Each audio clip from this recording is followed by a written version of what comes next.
Well, welcome back to the Applied Leadership Podcast. My name is Brandon. As always, I'm joined by my good friend Blaine Smith. And we just want to start by thanking everybody for all the incredible feedback that we have gotten. Thanks for listening and engaging. Thanks for your thoughtfulness, your questions. Thanks for sharing, and keep on sharing, because we hope that we can keep sharing the stoke out there. So today's question is a pretty fun one. And it's a little multifaceted. Well, it might be fun to ask, and I feel really good that I'm asking on this one first, because the question is, it's a little bit twofold.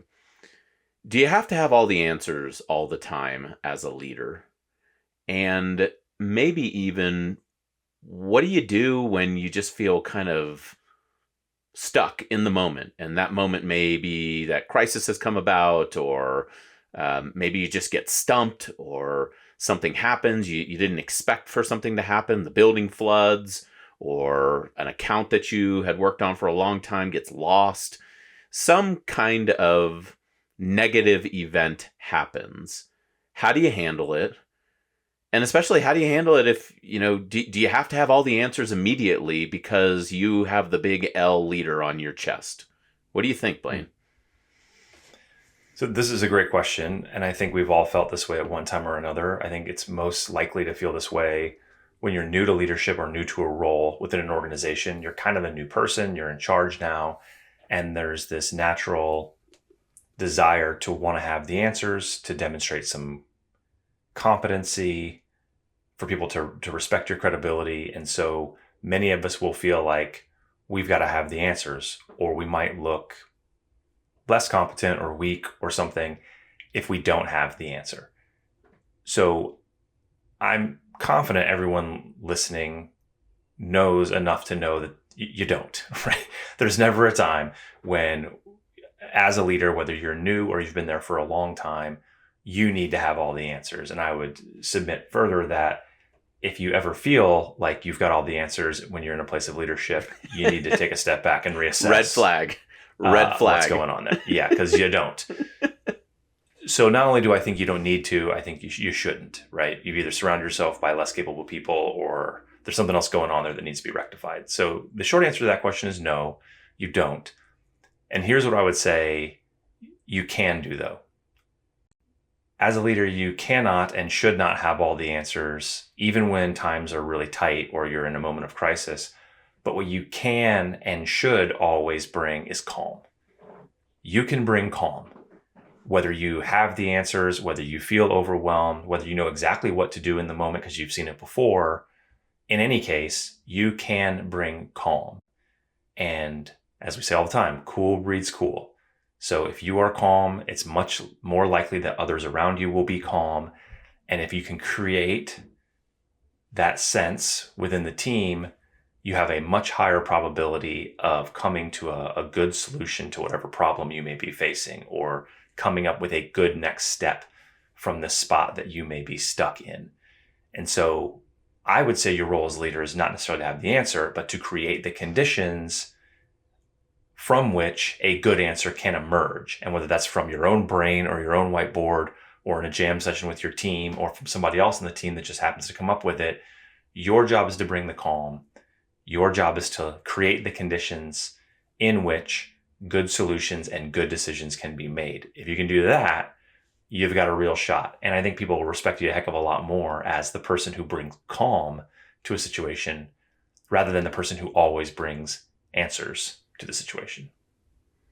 I really like that as an initial jump off point, because I think we can bring either calm or chaos. You and I have talked a little bit about this before, and I've spent some time writing about it, is that one of the best things that we can do in a leadership position, especially during crisis moments, is make sure that we respect the reality that everyone's going to be looking at you first.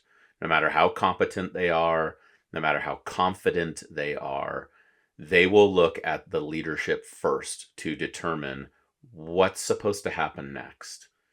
Are we supposed to freak out? Are we supposed to stay cool? Are we supposed to work towards a solution? Are we supposed to be reactive? Are we supposed to be responsive? And how we engage in that moment will set the tone. That's exactly why you said it. Cool breeds cool. We can breed that kind of environment in the moment if we get our wits about us.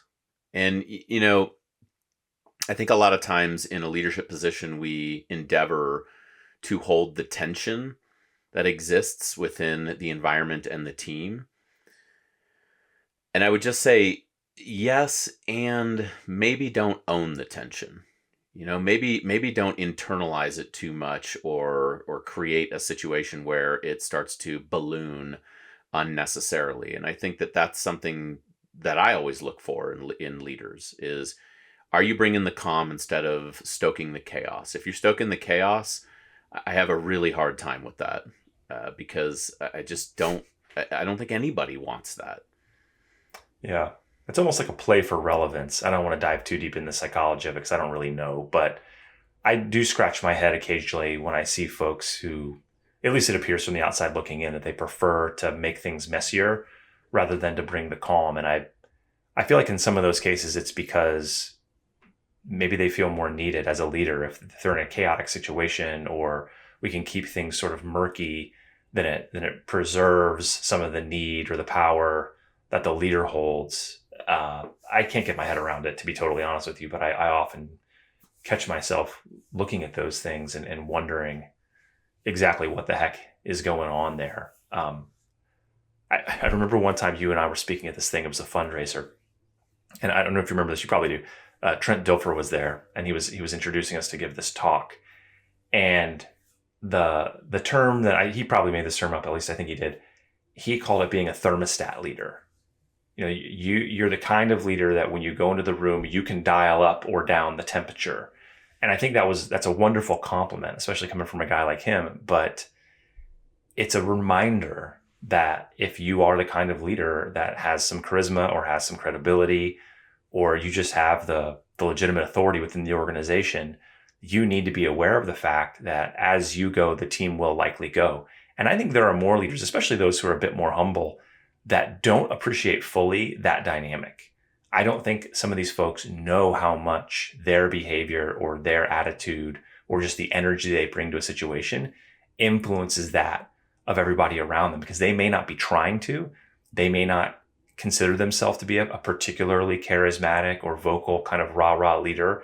And so they just assume that they can kind of go about their business and write memos and emails and offer directives, and that's enough. But it's really not. I mean, your attitude, your disposition, what you're bringing to the table, especially in these really tense moments or times when they're difficult, makes a massive difference on the people around you. And I just think that's something folks should really keep in mind. Again, you don't have to know exactly what to do, but I think people do need to believe that you have the capacity to get there eventually.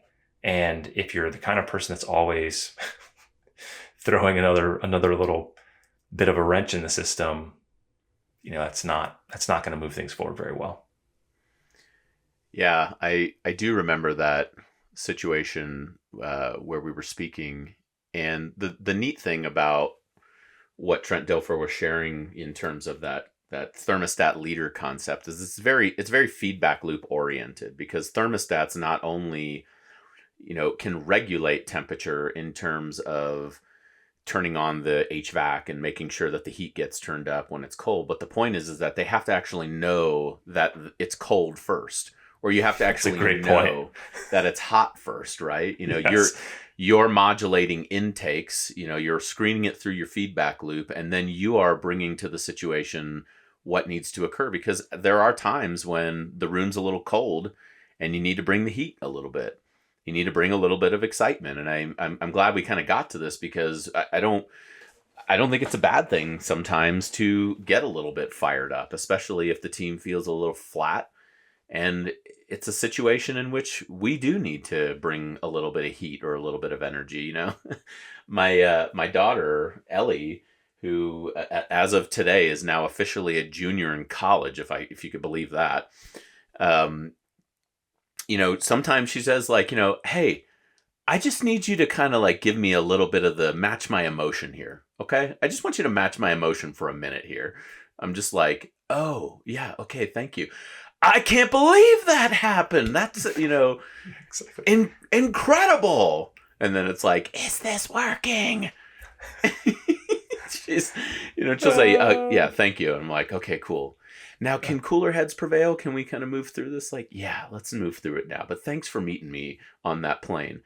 I think that's actually a really powerful lesson that my daughter has taught me is sometimes I need you to kind of meet me here before you help me come down off of a little bit of the heat. Come and get me and bring me down. Oh man, that is so good. That's so good. Because I think, I'll just speak for myself.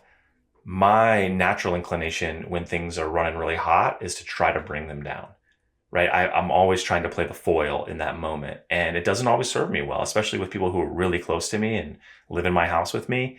Sometimes if they're really upset, I need to maybe not go all the way to where they're at and pile on, but I need to get close enough to them to throw out the life preserver, so that we can bring the temperature down together. And if I start way down here, I don't get very far, right? It's this idea that people don't know, they don't care what you know unless they know that you care.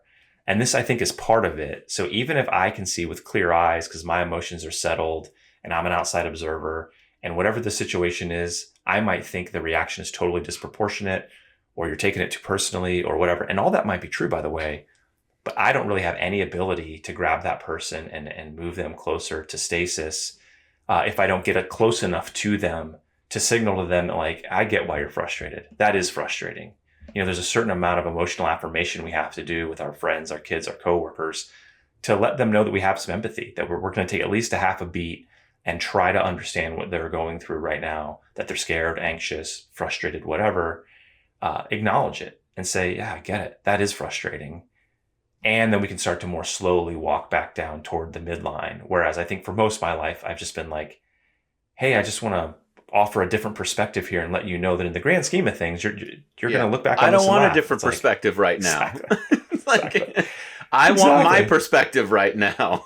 That's right. And then if you think about this in a work context, in a business world, you're going to have to do some of those same things. You may have departments that feel really put off by a reduction in force or a budget restriction and things of that nature. You may have people that have been dealing with angry customers because there was a glitch in something and they've been bearing the brunt of it. And you can sit back and look at the dashboard and say, I see that we have some issues here. It's going to resolve itself. It's ultimately going to be fine. But that may not feel like what's going on to the service technician that's out there catching arrows from angry customers because you got a glitch in the system. And I just think that's such a good point, is that you have to find a healthy balance between, you don't want to just jump in with the spoon and the bucket of ice cream and pile on and make it worse. A lot of leaders will do that. They'll want to connect with people on a personal level by just joining the pity party. You can't do that, obviously, but you can't just jump on the other side of the teeter-totter, of the seesaw, and think it's going to balance things out. You do have to sort of walk over and sit down near them and help them walk toward the center of the seesaw with you. Yeah. What a good point. I'm so glad you brought that up. I think that's huge. Well, because it's interesting, because even if you use that illustration of the seesaw, it naturally puts somebody in opposition to another, right? Yeah. So it automatically puts you in opposition or on the other side. And for those people who may feel like they're catching all those arrows and everybody's out to get me or against me, it may put you in a place where you seem to be against as well. And that's not what we're trying to do. And so I love how Edwin Friedman said, nobody can hear you until they're moving towards you. And I think that what the point in all of that is that we also need to take steps towards others who are feeling those things so that we can. I love how you use the illustration, get close enough to throw that life raft out, or that give them that help, because they can't catch the rope if you're thrown from so far away, and they can't feel like you're with them if it feels like you're opposing them on the opposite side of the teeter-totter. It's like, man, can you just meet me in the middle for a second? I'm upset right now. Yeah, I think that's absolutely the case. Let's talk a little bit, while we still have some time, about what maybe the individual leader can do to get themselves to a place where they have the capacity to do these things we're talking about. Because it's very easy to say here on a podcast that you need to be the person that brings the calm. You need to have the emotional awareness to get close to somebody so you can walk them back toward the middle. I believe in all of that, but it's not that easy to do in practice, because it's likely that if you're in a difficult situation, you as the leader are also jacked up. It's likely you're also worried, scared, frustrated if something is kind of falling apart before your eyes. And so we have to know how to regulate ourselves in order for us to bring the calm for others. And the one acronym that I was taught way back when I was in the military at SEER school, in fact, was LTPR. And we share this sometimes with people that we work with. And that just stands for listen, think, pause, and respond. And there are a lot of other techniques out there that anyone's welcome to use. I just think this one stuck with me because I learned it in a very intense environment where I needed it badly in order for me to move through the course and kind of get out in one piece. So simple, yet so hard to do. But you need to have something. You need to have a mnemonic, a mantra, something that allows you to remind yourself very easily and quickly of what to do in these situations. And so, 20 years later, I still think about this all the time. LTPR. If I'm really hot, if I'm really jacked up, if somebody's in my face, if someone's pressing me for answers, I'm always going back to LTPR. I kind of listen. I need to make sure I understand actually what's going on here. I need to think. Give yourself a moment. You have more time than you think. Think about what you want to say here. Process a bit. Then pause. It's perfectly okay to do so. And then respond, which you need to do in these situations. And your response could be any number of things, but you do need to respond. You don't want to just run away, but you also don't want to react. And that's what's going to happen. It's really the difference between response and reaction. Do you have a technique? Do you have something that can allow you to put a little space between the stimulus and the response? Because if there's no space, what you're getting is a reaction. And if you go reactive, everyone's going reactive. And then we've got all kinds of other problems. So Blaine, I for the benefit of folks that are listening that don't know what SEER school is and what it is intended to do and what the environment looks like, I would love for you just to take a few moments and help people understand how LTPR was given to you as a framework to be used in a very intense situation. Because leaders that are listening to this might be thinking like, yeah, I just got screamed at for 5 minutes by a disgruntled employee, or I just literally took the arrows. I feel like I've just been totally put on blast. I don't know that this LTPR thing can work in my scenario. Maybe help us understand why this was so helpful in the scenario and what the purpose of it was, so much that you now use it still 20 years later and we teach it to clients. Yeah, sure. So I think the big idea is to try to get you out of your limbic system and get the prefrontal cortex back online. And I'm not a neurologist or a psychologist, but my understanding is it's basically we've got to get you out of fight, flight, freeze. And we've got to get you to a place where you can make a sound decision and communicate coherently and make better decisions, right? And the reason it works is because at SEER school, which is survival, evasion, resistance, and escape, it's just a course that you go out and you have to learn to, survive in the woods on your own or with a small team while also evading, meaning not getting caught by the enemy who's out looking for you. Eventually you do get caught. And so you have to go into sort of a prison camp situation where you have to resist, meaning they're going to interrogate you. They're going to torture you on some level, and they're going to try to get information out of you that you're not supposed to share. And then escape, obviously, you need to work on a plan to try to get out of there and return home with honor. And as part of this, especially during the resistance portion, they're going to want to get information from you. And you might be in an interrogation type situation. You might be under a lot of stress because perhaps you haven't eaten in a few days. There's a big person, and they can put their hands on you. And so you're probably cold. You're certainly hungry. You've got a large person in your face who, if they don't like what you have to say, is going to put their hands on you and physically hurt you. And so there's a very real, visceral, limbic fight, flight, freeze response going on there. It's going to happen to everybody. Everyone kind of breaks down under those conditions. And what they're trying to teach you is, even in those really extreme conditions, you have to have a way to work through it. And it's not just so that you don't divulge secrets. It's so that you can keep your sanity, you can keep your wits about you, you can organize as a group, and you can live to fight another day. Because if you do any of the three things in the fight, flight, or freeze, it could literally cost you your life in a real world scenario. So most of the barrel chested freedom fighters going through the course, these Army Green Berets, are naturally inclined to want to fight in a situation like that. It's what they've been trained to do. So somebody gets in your face, they threaten you. Even if you don't know you're doing it, you're probably making a face. You're probably bowing up a little bit. And they will quite literally beat that out of you, because if you pose a threat, if you try to fight in an asymmetric environment like that where you have no advantage, it could get you killed. Similarly, if you just try to run and fly, you're going to abandon your teammates. For one thing, they might also shoot you as you're trying to evade, right? So you can't just fly. And if you freeze, they're probably just going to hit you again. So you got to have something to say. You've got to figure out some way to be in that environment and do and say things that can get you out of that environment and back to safety so that you can live to fight another day. And so LTPR is just one of the frameworks that's offered that reminds you that you still have some internal control over what's going on, even in the most adverse of conditions. And so, much like Viktor Frankl wrote in A Man's Search for Meaning, human beings have a phenomenal capacity to be self-determinate and to decide how they feel and where their head is at, even in the most adverse of conditions. And certainly Holocaust survivors have lots of experience with that. And that's a level I think that most of us can't relate to, and certainly hope we could never relate to. But a small thing like being hemmed up for 3 or 4 days in SERE school gives you just enough of a taste of it that you can feel how it works. And then if you just walk that forward into a business setting, it's really not that different. You know, you're a human being having a threat response to a bad situation, and it doesn't matter whether it's in the boardroom or in SERE school or in a really horrible situation out in the world.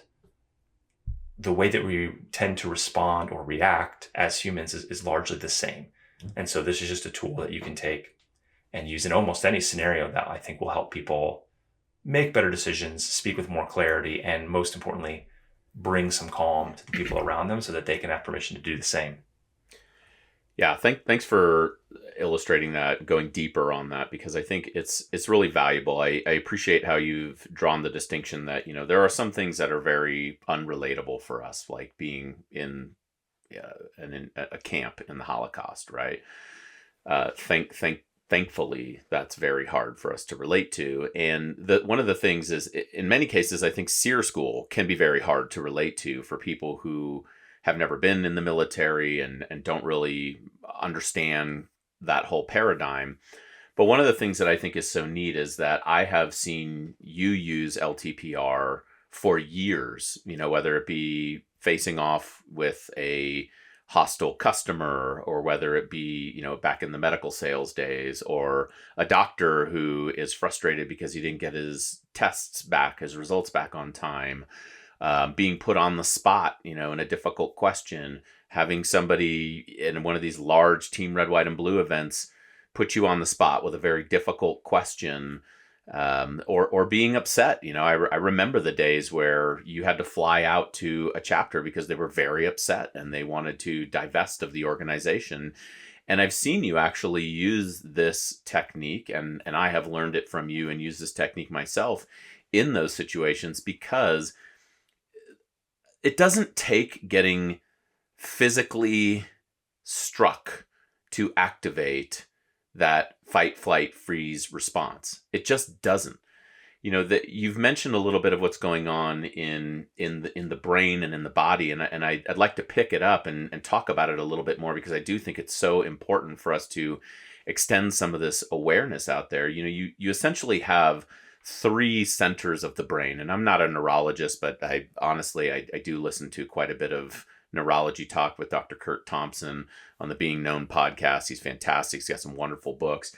I've been very intrigued and interested in neuroplasticity, you know, the fact that the brain can actually rewire and rework itself, particularly because we've spent so much time working with traumatized populations, whether it be veterans. In my context, I also served with children who had experienced that kind of negative life experiences, and are in many ways activated. That limbic system has been compromised. And so those three centers, of the brain is that you have the brain stem, which has all the automatic, kind of stuff going on. You have it has the natural circuitry, your blood flowing, the heart beating, all of these things. You then have the limbic circuitry, and the limbic circuitry is, a little bit higher. It has the emotion and whatnot to it. And then you have the prefrontal cortex, which contains that higher thinking. And what's going on there when we experience that fight, flight, freeze is that our limbic system has been activated. We've gone limbic, as I've heard some therapists say, which I love the terminology. And really the point there is that when you go limbic, you're in reaction mode. That's where, those three things, fight, flight, freeze, are reactions. They are reactions to a given stimulation or stimulus that's out there. And naturally, when you are reacting, you are not in your center of higher thinking. You're not in your prefrontal cortex. So one has taken over, the other has kind of gotten sidelined. And one of the things that LTPR does, when you're thinking, hopefully you're also taking some time to breathe a little bit, because that breath starts to bring things down a little bit so that you can actually come up with a response instead of a reaction. When you get that put on the spot, or somebody yells at you, or somebody says something that you don't like, instead of just operating out of that limbic circuitry, that immediate reaction, listening, thinking, pausing helps us to start bring things down so that we can get back into our prefrontal cortex and think a little before we actually respond. We've said this a number of times to partners that we've had the opportunity to share this with, that, right when you're about to say something, don't say something. Pause, take another breath. And look, if you can have time, if you can, quote, buy time with a couple of breaths in a resistance type setting like you have been trained to do, you can buy a little bit of time with a couple of breaths and pause when you're leading in your department, when you're leading out there in front of a customer, when you're dealing with a crisis situation at work. You say this all the time, Blaine, and you've already said it on this discussion. I'm going to say it again. You have more time than you think. You have more time than you think. And you got to buy more time to get to the place where you can think. Because if you are immediately in reaction mode, you're not thinking. Your prefrontal cortex is not fully online.